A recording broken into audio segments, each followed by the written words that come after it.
네, 안녕하세요, 장프로님. 예, 안녕하십니까. 삼령인원의 장프로입니다.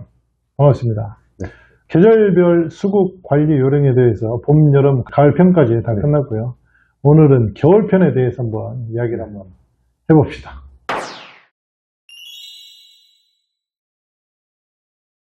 지난번에 가을 시즌에 굉장히 중요한 내용이 있었죠. 네.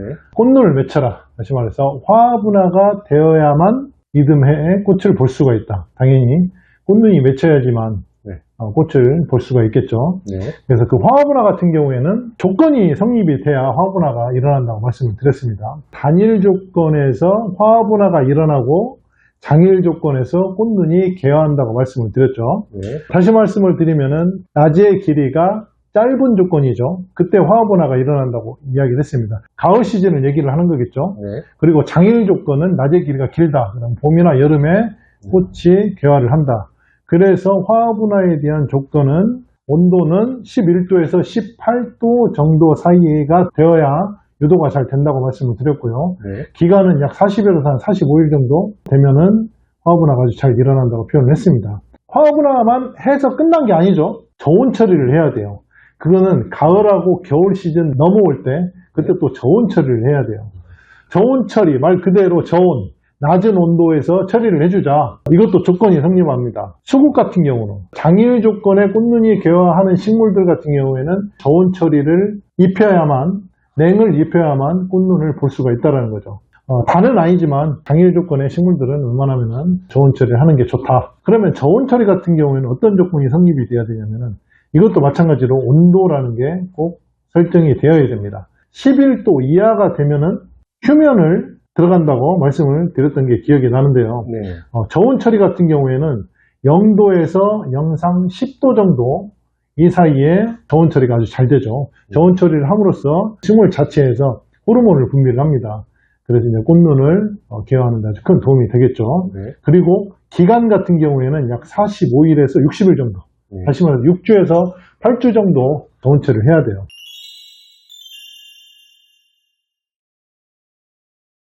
참 복잡하죠. 화분화하고 또 저온 처리까지 하래요. 이 저온 처리를 하지 않기 때문에 대부분 꽃을 못 보는 경우가 굉장히 많죠. 특히 실내에서 식물을 키우실 때 네. 베란다나 거실이나 이렇게 키울 때는 이 저온 처리의 조건이 맞지가 않아요, 사실은. 한겨울에도 햇빛이, 베란다에 타일 보면은 햇빛이 지속적으로 들어오면은 밤의 온도가 굉장히 올라가죠. 그렇기 때문에 꽃눈이 제대로 형성을 못한다.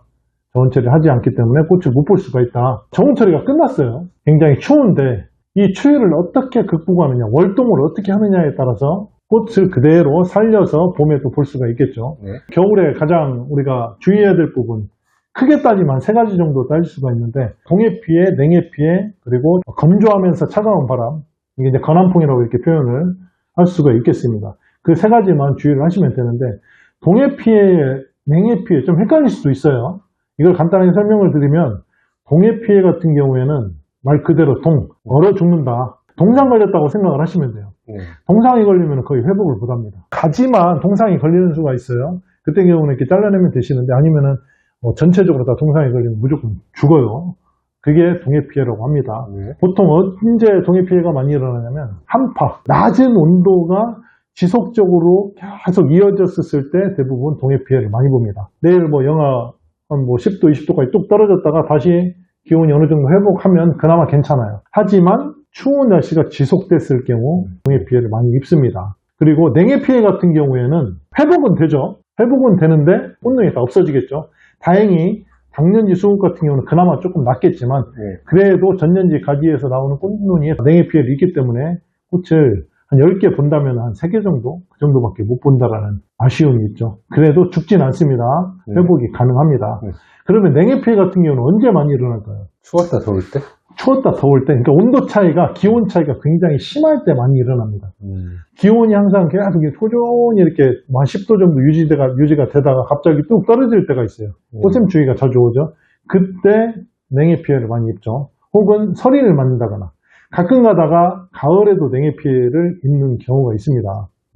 가을에도 마찬가지로 따뜻하다가 초겨울에 갑자기 겨울이 시작되죠. 그때 냉해 피해를 많이 입죠. 냉해 피해 같은 경우에는 영하권으로 안 떨어지더라도 약간 1, 2도에서 영상권에서도 냉해 피해를 많이 입습니다.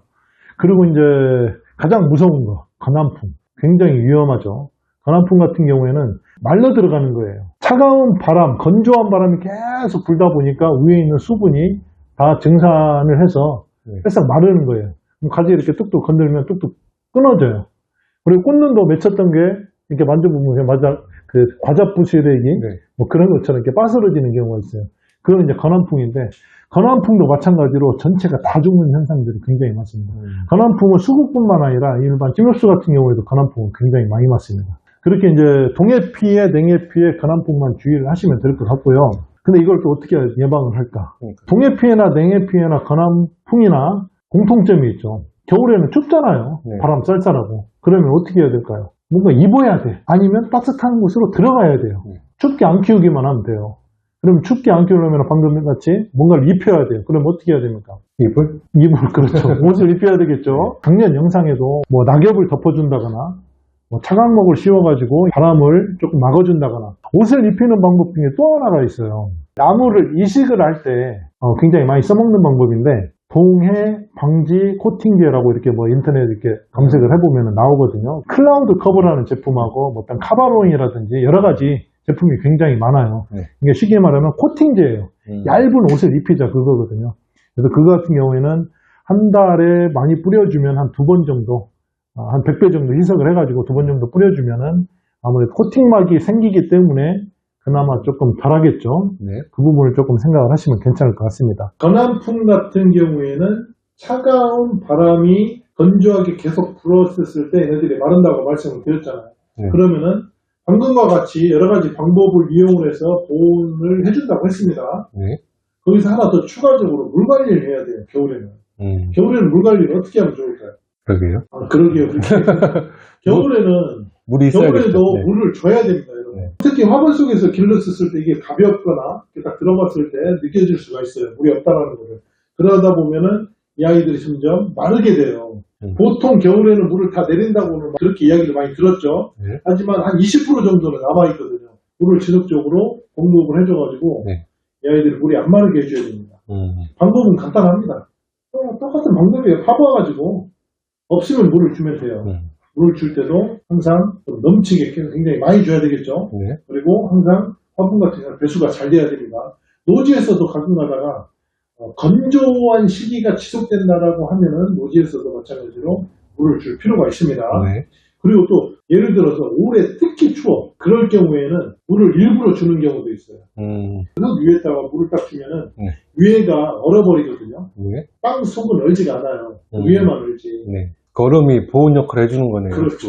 차단막을 해주는 거예요. 꽃눈 같은 경우에도 오히려 물을 뿌리자고 얘를 얼려버리잖아요.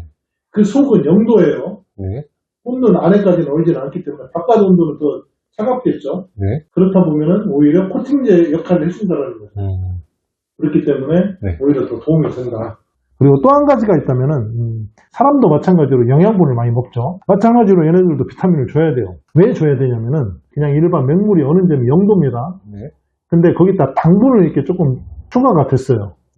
그러면은 어느 점이 달라지겠죠. 당분이나 당분이 들어가게 되면은 어느 점이 확실히 낮아도 잘 얼지 않는다. 근데 식물한테 영양제는 가장 좋은 거는 게 아미노산입니다. 아미노산은 뭐 식물성 아미노산, 동물성 아미노산 뭐 그렇게 있는데 아미노산에 대해서 설명을 하면은 굉장히 길어질 거예요. 그렇기 때문에 그거는 따로 공부를 한번 해주시기 바라겠고요. 그렇게 영양제를 이렇게 투여를 한다면은 이 아이들이 아무래도 건강하게 자랄 수가 있겠죠. 그러다 보면은 더 겨울을 나는데 훨씬 도움이 되겠죠. 그에 앞서서 또 중요한 건 뭐냐면 처음부터 식재를 할 때 바람이 좀 막아주는 역할을 하는 곳에다가 수국을 심자입니다. 바람 같은 경우는 북서풍이 굉장히 많이 불어요. 그러면 그거를 막아주는 역할을 해주는 뭐 담벼락 밑에라든지 건물 뒤쪽이라든지 그리고 햇빛이 동에서 서러지기 때문에 햇빛을 충분히 고려해서 식재를 한다면은 아무래도 겨울에 조금 덜하겠죠. 그 부분을 굉장히 생각을 해주셔야 되고 처음부터 건강한 아이들을 식재를 하면 돼요. 수국은 가급적이면은 한 3년생 이상부터 노지에다 식재를 하시는 게 좋습니다. 특히 가을철에 식재를 할 때는 조금 오래된 그나마 뿌리가 짱짱하게 나와 있는 수국을 식재를 하시는 게 좋고요. 겨울을 나야 되기 때문에 네. 아무래도 어린 아이보다 조금 어느 정도 충분히 성장을 한 친구들을 식재를 하는 게 좋겠죠. 이렇게 생각을 하면 돼요. 3년생 수국을 찾아야 되잖아요. 질 좋은 수국을. 네. 그 어디 있겠습니까? 3년이라고 하죠. 그렇죠. 3년의 농원에 있습니다. 요즘 뭐 카페나 정원이나 수국에 관심이 굉장히 많으세요. 구체적으로 이렇게 설명을 더 많이 드리고 싶은데 전화로 이렇게 문의를 주시는 분들도 있고 뭐 문자로 이렇게 문의를 주시는 분들도 있어요. 그래서 뭐 그런 부분들은 서스럼 없이 저희들한테 연락을 해주면 자문을 구하러 직접 갈 수도 있거든요. 그 부분도 참고를 해주셨으면 좋겠습니다. 이렇게 해서 이제 겨울 시즌에는 어떻게 지내야 되는지 배워봤습니다, 여러분들. 또 더 궁금한 것이 있다면 우리가 또 댓글을 통해서 또 얘기를 해주시면 저희들도 또 성심성의껏 답변을 해드리도록 하겠습니다. 지금까지 3년의 농원의 장프로였습니다. 감사합니다. 봄, 여름, 가을, 겨울 고생하셨습니다. 네.